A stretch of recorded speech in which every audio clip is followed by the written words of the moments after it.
My name is Ramakrishna. I am a physiotherapy student. My question is, what is the need of Allah to create Adam and Eve and this total universe? What he will get from this? And my second question is, everything is created by someone. So even God must have been created by someone. What is the meaning of Allah? Brothers asked three questions. The first question, why did God create Adam and Eve and what was his reason to create all this world and humankind? Allah subhanahu wa ta'ala created Adam and Eve, may peace be upon them both, so that the humankind could come. They were the great-great-grandparents.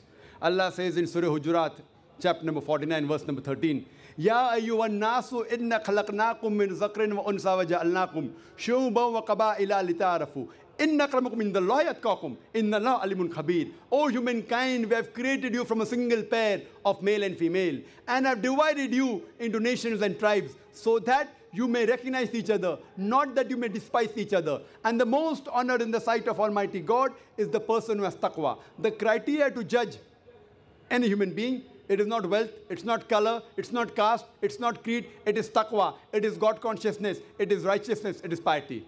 So Adam and Eve, peace be upon them both, they were our great-great-grandparents, of yours also and of mine also, all humankind. Therefore, I call you a brother. We are brothers in humanity.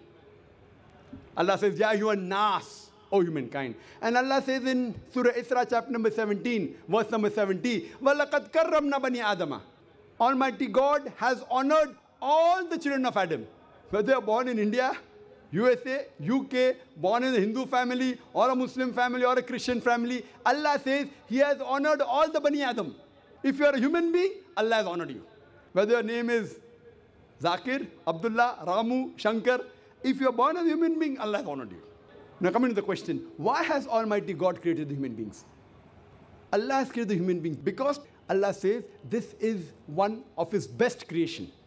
All the other creation of Allah subhanahu wa ta'ala, they obey Him. We have the angels. Whatever Almighty God says, the angels obey Him directly. They have no free will. The human being is the creation of Allah subhanahu wa ta'ala, which has a free will. We can either obey Him or disobey Him. So Allah has created such a creation. We are one of His best creation, in the best of forms. But we have a choice of either obeying God or disobeying God. If we obey God, we will go to Jannah, we will go to Swarg, we will go to heaven. If we disobey Him, we will go to hell, we will go to Nark.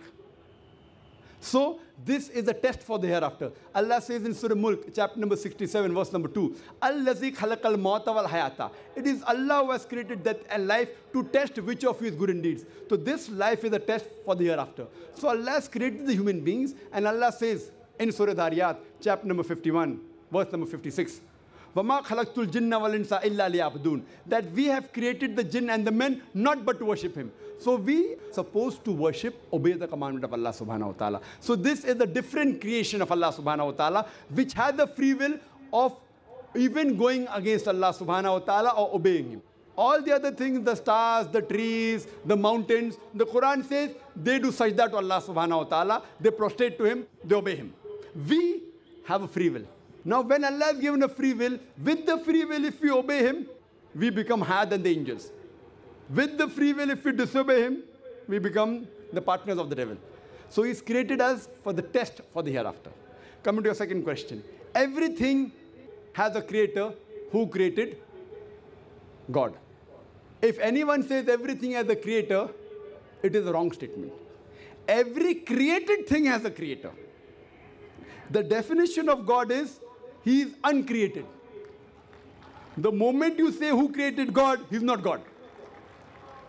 The definition of God is He is uncreated. Suppose a person comes and asks you that, brother, my friend John, he was admitted in the hospital. He gave birth to a child. Can you guess, was it a girl or a boy? Can you guess? Try it out. Guess. Can't guess. Why? Can you on the microphone? Can you guess, was it a girl or a boy? Huh? See, brother John, he was admitted in the hospital. He gave birth to a child. Was it a girl or a boy? Can you guess? A 50% chance? Girl or boy? People are laughing. Why? Can you guess? Can't guess. Why? Even if you guess, can you get the answer right? Achha, can you guess? I'll give you two chances. Was it a girl or a boy? Try it out. Girl. Girl. Brother, can a man give birth to a child? Ah, there you made a mistake. Same way you made a mistake by asking who created God. A man cannot give birth to a child. So where's the question of it being girl or a boy? See, now you understood.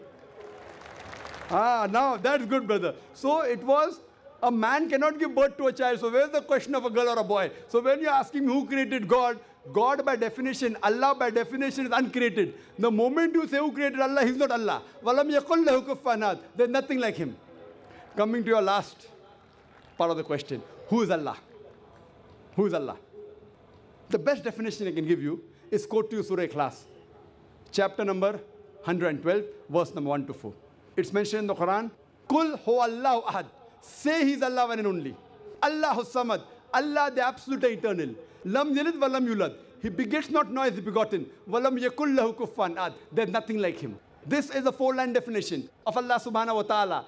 Any human being, any person says so-and-so candidate is God. If that candidate fits in this four-line definition, we Muslims have got no objection in accepting that candidate as God. Four-line definition. This is the litmus test for theology, for the study of God. First is, Qul huwallahu ahad. Say He's Allah one and only. Allahu samad. Allah the absolute eternal. Lam yalid wa lam yulad. He begets not nor is he begotten. Walam yakul lahu kufuwan ahad. There's nothing like Him. If you go to the Hindu scriptures, the same is mentioned in the Hindu scriptures.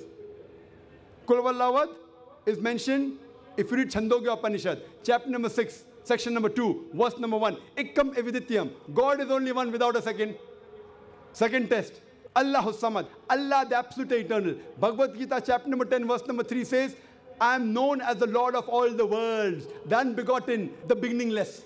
Third test, Lam yalid wa lam yulad. He begets not nor is he begotten. It's mentioned in the Shvetashvatara Upanishad, chapter number 6, verse number 9. Nachasya kasij, janita na chadipa. Of Him there are no lords. He has got no parents. Almighty God has got no father. He has got no mother. And walam yakul lahu kufuwan ahad. There nothing like Him is mentioned in Shvetashvatara Upanishad, chapter number 4, verse number 19, and Yajurved, chapter number 32, verse number 3, where it says, Natasya pratima asti. Of that God, there is no pratima, there is no idol, there is no image, there is no photograph, there is no sculpture. Who says that? Yajurved, chapter number 32, verse number 3. Same as, Walam yakul lahu kufuwan ahad. So any person saying so-and-so candidate is God, if that candidate fits in this four-line definition, we Muslims have got no objection in accepting that candidate as God. For example, some people say, Bhagwan Rajneesh is Almighty God. Once during question answer time, a Hindu told me, we don't believe Bhagwan Rajneesh to be God. I never said that the Hindus believe Bhagwan Rajneesh is God. I said some people believe Bhagwan Rajneesh to be God. Let us put this Rajneesh to test. First test is, Qul huwallahu ahad.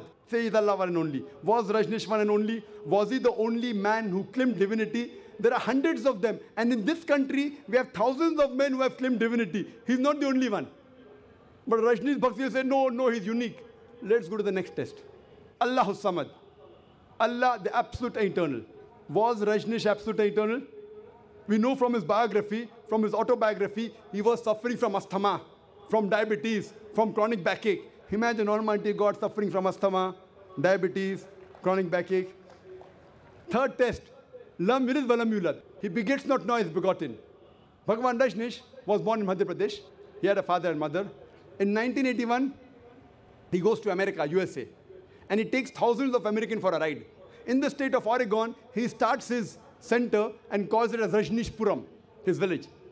Later on, the American government arrests him and put him behind bar. Rajneesh says, the American government slow poisoned me. Imagine Almighty God being slow poisoned. In 1985, the American government kicked him out of the country. He comes back to India in the same city, Pune, and he goes back to his center, which is now called as Osho Commune. And if you go to the Samadhi of Rajneesh, it is mentioned there on the Samadhi, Bhagwan Rajneesh, Osho, never born, never died, but visited the earth from the 11th of December 1931 to the 19th of January 1990. Never born, never died, but visited the earth from the 11th of December 1931 to the 19th of January 1990. They forgot to mention in Samadhi, he was not given visas to 21 countries of the world. Almighty God coming in this world to visit the world and requires visas to go to different countries. And the Archbishop of Greece said, if you don't remove Rajneesh out of this country, we'll burn his house and the house of his disciples. And the last test, Walam yakul lahu kufuwan ahad, is so stringent that no one besides the true Almighty God can pass. The moment you can compare God to anything, he is not God. Walam yakul lahu kufuwan ahad. We know Rajneesh, like the human beings, had a beard, one nose, two eyes, 2 ears, 2 hands. The moment you can compare God to anything in this world, he is not God. Walam yakul lahu kufuwan ahad. If someone says Almighty God is 1,000 times stronger than Arnold Schwarzenegger. Might have heard the name of Arnold Schwarzenegger? Have you heard Arnold Schwarzenegger? The person who got the title Mr. World, Mr. Universe. The strongest man in the world, the strongest man in the universe. The moment you can compare God to anyone, whether it be Arnold Schwarzenegger, whether it be Dara Singh, whether it be King Kong. Whether it be 1,000 times or 1,000,000 times. The moment you can compare God to anything in this world, he is not God. Walam yakul lahu kufuwan ahad. There is nothing like him. So this is a 4-line definition of Allah subhanahu wa ta'ala given in the Quran. Whichever God you are worshipping, brother, put that God to the test of Surah Ikhlas. If that God passes, that is the true God. Otherwise, it's a fake God.